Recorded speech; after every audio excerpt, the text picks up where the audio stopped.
जीवन में सन्मित्र की आवश्यकता अनिवार्य होती है। मराठी में 3 अक्षर के एक शब्दों में मित्र का वर्णन किया है। सच्चे मित्र को मितवा कहा है। मितवा यानी जो मित्र है, तो यानी तत्वज्ञ है, और वाह यानी वाटाड्या है। वाटाड्या यानी पथदर्शक। एक ही व्यक्ति में ये सारे 3 गुण पाना बहुत दुर्लभ होता है। मेरा सौभाग्य है कि प्रिंसिपल भेंडेसर जैसे व्यक्ति जीवन में दोस्त करके मुझे लाभदायक और प्रेरणादायक सिद्ध हुई। कुछ 16-17 साल पहले जब वो पूना यूनिवर्सिटी के नासिक डिवीज़न के प्रमुख थे और मैं नासिक जिला का लघु उद्योग भारती का अध्यक्ष था, तब उनकी और मेरी पहली मुलाकात हुई। किसी उपक्रम की वजह से हमें हार्ट ऑफ द सिटी में जगह की ज़रूरत थी और पता चला कि यूनिवर्सिटी का जो ऑफिस है वहाँ जगह उपलब्ध है और वो कार्यक्रम वहाँ लेना सभी के लिए अनुकूल होगा। हमारी टीम ने जब भेंडेसर को संपर्क किया, भेंडेसर ने कार्य समझ लिया, उद्देश्य समझ लिया और तहे दिल से उन्होंने हमें सहयोग दिया। केवल जगह उपलब्ध नहीं कराई, लेकिन सारे कार्यक्रम का आयोजन अच्छी तरह से यशस्वी स्वरूप से करने में बहुत ही बहुमूल्य मार्गदर्शन किया, जिससे उस कार्यक्रम का उद्देश्य अपेक्षाकृत बहुत ही ज़्यादा सफल हुआ। तत्पश्चात उनके साथ मित्रता घनिष्ठ होती गई। बार बार हम मिलते गए और जैसे जैसे मैं उनके साथ मिलते गया तो उनके एक एक व्यक्तित्व के पहलू मुझे अनुभव करने मिले। कई बार ऐसा होता है कि हम कुछ अच्छा करना चाहते हैं, लेकिन सहयोग की बहुत ज़रूरत होती है, सिनर्जी की ज़रूरत होती है। एक अकेला नहीं कर सकता है, उसे साथ मिलना चाहिए, और साथ नहीं होगा तो काम करना मुश्किल होता है, शायद यशस्विता भी नहीं मिलती है। और यदि अच्छा साथ मिल जाए तो काम सुलभ भी होता है और यश भी मिलता है। भेंडेसर के साथ अलग अलग भूमिका में जब वो कार्य कर रहे थे, पूना यूनिवर्सिटी से उन्होंने इस्तीफा दे दिया। कुछ साल तक वो राजस्थान में थे, वहाँ से भी उनके साथ अच्छी तरह से संपर्क प्रस्थापित रहता था। कई प्रसंग होते थे जब हम एक दूसरे के साथ वार्तालाप करते थे। लगभग 2010 में उन्होंने एक अभिनव संकल्पना मित्रगणों के सामने प्रस्तुत की। अचीवर्स फोरम, यानी जिन लोगों ने अपनी ज़िंदगी में कुछ करके दिखाया है, एक यशस्वी मिसाल प्रस्थापित किया है, ऐसे व्यक्तियों का एक समूह इकट्ठा करके आज के युवा पीढ़ी को कुछ प्रेरणादायी, कुछ प्रोत्साहन देने जैसे उपक्रम हम करें, ऐसी उनकी संकल्पना थी। स्वाभाविक है, सभी मित्र जनों को ये विचार बहुत पसंद आया और हम सब उसमें जुड़ गए। फिर एक संपर्क करते हुए IISER पूना के डॉक्टर सौरभ जी भी यहाँ आए थे। बड़े बड़े लोग नासिक पधारे अचीवर्स फोरम के आमंत्रण का स्वीकार करते हुए, और यहाँ के विद्यार्थी जन, युवा पीढ़ी को बहुत ही दुर्लभ और बहुमूल्य मार्गदर्शन उन्होंने किया।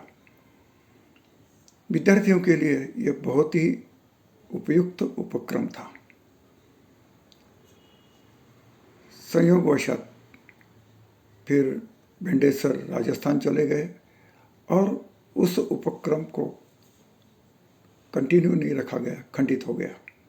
लेकिन ऐसे उपक्रम के आज हर एक शहर में हर एक समाज के घटक में युवा पीढ़ी के लिए ज़रूरी है। और इससे प्रेरणा लेकर यदि गांव-गांव में इस स्वरूप के कार्यक्रम किए जाए तो युवा पीढ़ी को एक मार्गदर्शन मिलेगा और प्रेरणा भी मिलेगी। बाद में राजस्थान से आने के बाद वो नासिक के प्रसिद्ध अशोका यूनिवर्सल एकेडमी जो है उसके साथ जुड़े हुए थे, शैक्षणिक प्रशासक एडमिनिस्ट्रेटर थे। वहाँ भी उनके कुछ दुर्लभ गुणों का आविष्कार देखने मिला। अलग अलग टैलेंट आइडेंटिफाई करने के समाज के विभिन्न घटकों में से, सिर्फ शहरों में से नहीं बल्कि देहात में से भी, छोटे छोटे बस्ती से भी जो युवा है, जो विद्यार्थी जन हैं, उनको अपॉर्चुनिटी मिले, उनमें जो सुप्त गुण है वो प्रदर्शित करने का उन्हें अवसर मिले। इस प्रेरणा से, इस उद्देश्य युवा आइकॉन ये एक उपक्रम उन्होंने कार्यान्वित किया और उसे मेरे जो दोस्त हैं अशोका यूनिवर्सल के मालिक अशोक कटारिया जी, उन्होंने बहुत ही अच्छी तरीके से सभी आयाम से उसे प्रोत्साहित किया और सपोर्ट किया। ये कार्य करते समय हर साल कुछ प्रगति पथ पर उसको ले जाने के लिए भिंडे सर ने बहुत प्रयास किया। सॉफ्टवेयर के जरिए घर में बैठकर विद्यार्थी प्राथमिक इंटरव्यू दे सकता है, हिस्सा ले सकता है, ऑनलाइन ज़्यादा से ज़्यादा प्रक्रिया हो। आज 2020 में कोविड के वजह से हमें लॉकडाउन और ऑनलाइन की प्रक्रिया हमारे ऊपर थोप दी गई है। इच्छा हो या अनिच्छा हो, आपको उसको स्वीकार करना पड़ा है। लेकिन सोचिए, लगभग 5 साल पहले भिंडे सर ने इसे बिल्कुल यशस्वी तरीके से अपनाया था और कार्यान्वित किया था। कोने कोने से विद्यार्थी अप्लाई करते थे। प्राथमिक 3 लेवल के उनके जो इंटरव्यू है, सिलेक्शन की प्रक्रिया जो है, वो सभी ऑनलाइन होती थी ताकि वो घर पर बैठकर ये सब हिस्सा ले सकते हैं। जेब से ज़्यादा पैसा खर्चा न हो, प्रवास करना, उसके लिए खर्चा करना, उसके लिए असुविधा का सामना करना, इससे उनको सुरक्षित रखा गया। और केवल अंतिम राउंड के लिए वो जो सिलेक्टेड है, फाइनलिस्ट जो होते थे, वो नासिक आते थे और फिर हम लोग उस पैनल पर थे। हम उनका चयन करके उनमें से जो सर्वोत्तम है उसका चुनाव करते थे।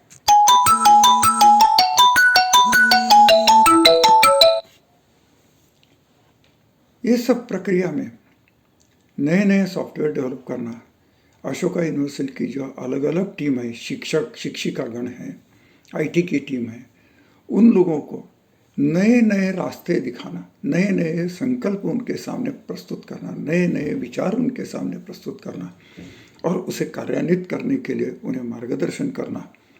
और उसे कार्यान्वित करते समय, उसका उपयोग करते समय उन्होंने आप कर लीजिए ऐसा कभी नहीं कहा। वो स्वयं उसमें हमेशा सहभागी रहते थे। ये उनकी विशेषता। उन्होंने कभी ही ऐसा नहीं कहा कि आप ये कर लीजिए, हम करेंगे, तुम करो, आप लोग करो, ऐसा कभी नहीं कहा। वो हमेशा कहते थे हम सब मिलकर करेंगे। ये टीम स्पिरिट, एक लीडरशिप का मिसाल उनमें देखने मिला, जिसकी वजह से कठिन से कठिन काम भी टीम मेंबर को बिल्कुल आसान लगता था और वो आश्वस्त रहता था। यश और अपयश की उसको चिंता नहीं रहती थी। वो अपने पूरे क्षमता से योगदान देने के लिए प्रवृत्त होता था। ये भिंडे सर की प्रेरणा की विशेषता। संस्कृत में एक सुभाषित है, अलसस्य कुतो विद्यो, अलसस्य कुतो विद्या, अविद्यस्य कुतो धनम, अधनस्य कुतो मित्रम, अमित्रस्य कुतः सुखम। जो आलसी होता है उसको विद्या कहाँ से प्राप्त होगी? जिसको विद्या नहीं है उसको मित्र, धन कैसे मिलेगा? जिसको धन क्या नहीं मिलता है उसको मित्र कैसे मिलेंगे? और जिसके मित्र नहीं है उसे सुख कैसे मिलेगा? भिंडे सर ने हमेशा, जब भी उनके साथ मुलाकात हुई है, इतने उत्साह का ठूस ठूस कर भरा हुआ उनमें मैंने अनुभव किया है। कभी भी उनको आलस्य से लिप्त मैंने देखा नहीं। हमेशा एक उत्साह, एक प्रेरणादायी व्यक्तिमत्व, एक उत्साही व्यक्तिमत्व। आलस्य उन्हें बिल्कुल नहीं। विद्या कहेंगे तो उनका ज्ञान जो है, मैं सच कहता हूँ, आज तक मुझे उनके ज्ञान की गहराई का अब तक पता नहीं लगा हुआ। किसी भी विषय में उनके साथ चर्चा करो, एक अच्छे मार्गदर्शक करके उनका अनुभव मिलता है। धन के बारे में कहेंगे तो उन्होंने धन के बारे में कभी लोभ नहीं रखा, कभी धन की चर्चा ही नहीं की उन्होंने। ये करके मुझे क्या मिलेगा, ये विचार ही कभी उनको स्पर्श नहीं करता था। उनके लिए धन था लोगों का हित। धन के अलग अलग स्वरूप होते हैं। कुछ लोग रुपया, पैसा, नोट जो होते हैं, बैंक बैलेंस होता है, उसी को धन समझते हैं। लेकिन भिंडे सर की विशेषता है, उन्होंने लोगों की भलाई, मित्रों का संचय, सज्जनों का संपर्क, इसी को धन माना। और उस व्याख्या से वो बहुत ही संपन्न है और अत्यंत धनी व्यक्ति है। और ये सब होने के कारण सुख क्या होता है, आप जब उनके परिवार में जाते हैं, उनके परिवार से मिलते हैं, तो आपको उसका साक्षात्कार होता है।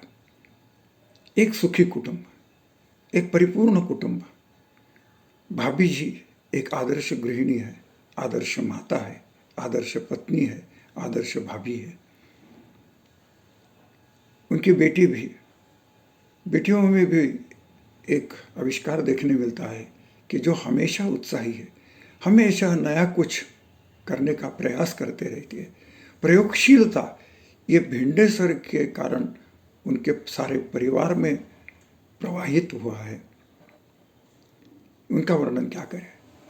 मैं भाग्यशाली हूँ कि ऐसी एक व्यक्ति जो सही मित्र है, सूर्य को मित्र कहा है क्योंकि अंधेरा दूर करके उजाला करता है। भिंडे सर वैसे ही मित्र है जो अज्ञान का, आलस्य का, अकर्मण्यता का अंधकार है, वो जीवन में से दूर करके हमें कार्यप्रवण करते हैं, सभी को अच्छा कार्य करने के लिए प्रवृत्त करते हैं। एक तत्वज्ञ है, उनमें एक अच्छे तत्वज्ञ का, अच्छे विचारों का समुच्चय मार्गदर्शन मिलता है। और वाटड़ है यानी पथदर्शक। कभी भी निराश नहीं होना, हमेशा अच्छा करना, अच्छा करते रहना, निर्लोभी, निस्वार्थ भाव से उसे करना, ये एक विशेष गुण जो एक मार्गदर्शक में आवश्यक होता है, वो उनमें पाया जाता है। इस तरीके से उन्हें सच्चा मितवा कहा जा सकता है। मैंने जो लेख लिखा है, कई उनके जो गुण हैं उसका विस्तार से वर्णन करना असंभव है, इसलिए मैंने उनको सिर्फ लिस्ट बनाई है। सहिष्णुता, धैर्य, विद्यार्थी जनों में जो जो सुप्त गुण हैं उसे पहचान कर उन्हें प्रोत्साहित करना, उन्हें अच्छा अवसर प्रदान करना और गुणों के विकास के लिए उनके सामने अलग अलग अवसर, मार्गदर्शन ये प्रस्तुत करना, ये भिंडे सर की विशेषता है। और ये सब करते समय पर किसी भी भेद से वो विरहित है। उनके मन में किसी भी किस्म का भेद नहीं होता है। ऊंच नीच, अमीर गरीब, देहाती शहरी, किसी भी जाति का कोई भी भेद रहित ऐसा विचार उनका होता है, ऐसा आचरण उनका होता है। एक उनकी बहुत ही विशेषता है। ज्ञान के आधार पर, योग्यता के आधार पर, बुद्धि के आधार पर, रुचि के आधार पर, सामाजिक आर्थिक पृष्ठभूमि के आधार पर सामने वाले की समस्या समझ लेना, उसे हल करना, उसे मार्गदर्शन करना और उसका निराकरण करना, ये भिंडे सर की विशेषता है। कई उनके ऐसे गुण हैं जिनका वर्णन करना मुश्किल है।